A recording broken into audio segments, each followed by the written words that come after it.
नहीं ये देश कर रहा अमेरिका और ईरान के बीच डील। राष्ट्रपति ने कर दिया दावा, शहबाज मुनीर की खुली पोल। अब खुली जैसे ही पोल तो भड़क गए शहबाज और मुनीर। उन्होंने भी एक बयान दिया है।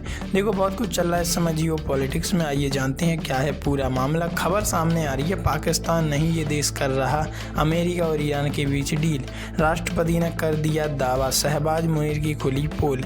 अमेरिका ईरान के बीच पीस टॉक को लेकर अब तक सहमति नहीं बन पाई। इस बीच मिस्र के राष्ट्रपति अब्देल फताह अल सीसी का एक बड़ा बयान सामने आया है। अमेरिका ईरान के बीच पीस टॉक को लेकर पाकिस्तान का नाम बार बार सामने आता है। खबरों के मुताबिक आपको बता दें, पाकिस्तानी पीएम शहबाज शरीफ और आर्मी चीफ असीम मुनीर लगातार ईरान के संपर्क में हैं। कई मौक़ों पर डोनाल्ड ट्रंप भी इनकी तारीफ कर चुके हैं, लेकिन इस बीच एक देश ऐसा भी है जो चुपचाप क्षेत्रीय हालात को स्थिर कराने के लिए लगातार कोशिशें कर रहा है, और वो मिडिल ईस्ट का ही एक देश। मिस्र के राष्ट्रपति अब्देल फताह अल सीसी ने फ्रांस के राष्ट्रपति एमेनुएल मैक्रों के साथ क्षेत्रीय हालात पर बातचीत की है। क्या बोले मिस्र के राष्ट्रपति? उन्होंने कहा कि उनका देश अमेरिका और ईरान के बीच शांति समझौता कराने में मदद कर रहा। सिन्हुआ समाचार एजेंसी की रिपोर्ट के अनुसार फोन से हुई बातचीत में अल सीसी ने कहा कि मिस्र विभिन्न संबंधित पक्षों के साथ लगातार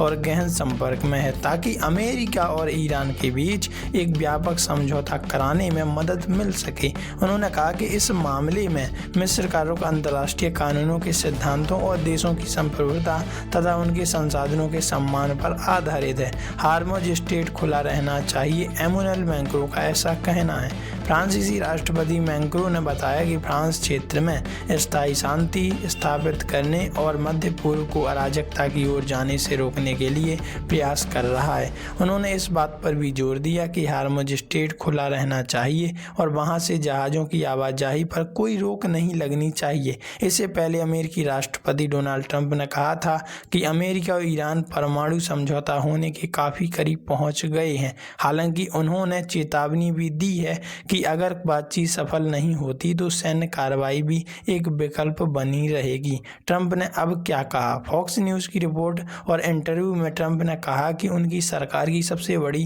प्राथमिकता यह सुनिश्चित करना है कि ईरान कभी भी परमाणु हथियार हासिल ना कर सके। ट्रंप ने कहा कि हम एक बहुत अच्छे समझौते के करीब हैं। अगर यह समझौता हो जाता है तो अच्छा है, नहीं तो फिर हमें सैन्य विकल्प पर आगे बढ़ना पड़ेगा।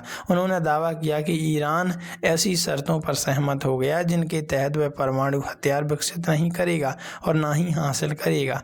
ट्रंप ने कहा कि मैंने पूछा कि अगर आप किसी और से हथियार या परमाणु हथियार खरीद लें तो क्या होगा। अब इसमें यह भी शामिल है कि हम ना तो परमाणु हथियार बनाएंगे और ना ही किसी भी तरह से खरीदेंगे। राष्ट्रपति ने बातचीत को कठिन बताया, लेकिन धीरे धीरे प्रगति हो रही है। उन्होंने कहा कि वे बहुत सख्त बातचीत करने वाले हैं। इसमें समय लगता है, लेकिन धीरे धीरे हमें लगता है कि हम अपनी मंजिल की ओर बढ़ रहे हैं। वैसे आप इस बारे में क्या राय रखते हैं? कमेंट में जरूर बताइएगा।